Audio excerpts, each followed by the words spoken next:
अफ़सोसनाक ख़बर है गंबट मां सां शेयर कयूं पिया। ख़ानगी मेडिकल सेंटर में औरत फौत थी वई।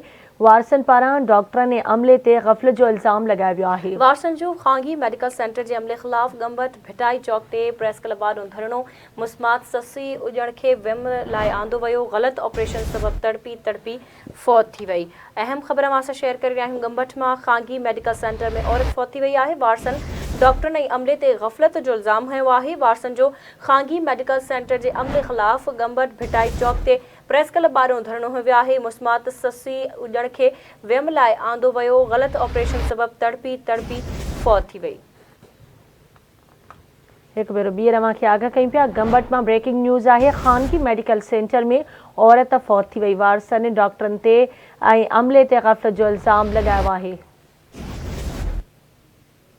तफ़सील मालूम कंदासीं आवाज़ न्यूज़ जे रिपोर्टर किशोर कुमार खान जी। किशोर कुमार, कहिड़ा तफ़सील इन हवाले सां आगाह कजो।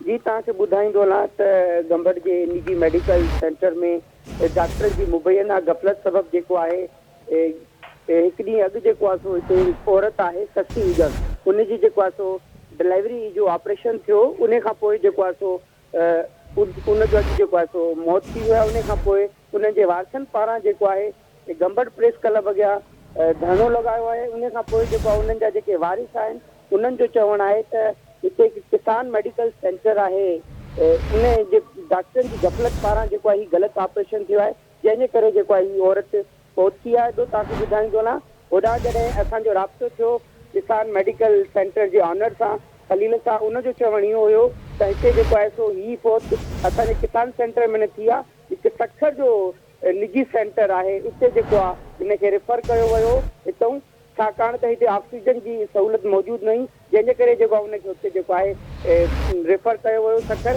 जो तव्हांखे ॿुधाईंदो हलां त वारसन पारां जेको आहे हिन वाक़िए जो केस दाख़िल करण जे हवाले सां जॾहिं गंबट थाणे जो रुख कयो वियो त उतां बि जेको आहे उन्हनि जी फ़रियाद न ॿुधी वई आहे।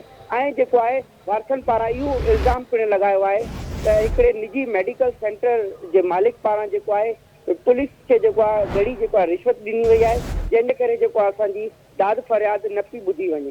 जी ठीकु आहे किशोर, अव्हांजी वॾी महिरबानी अपडेट करण लाइ।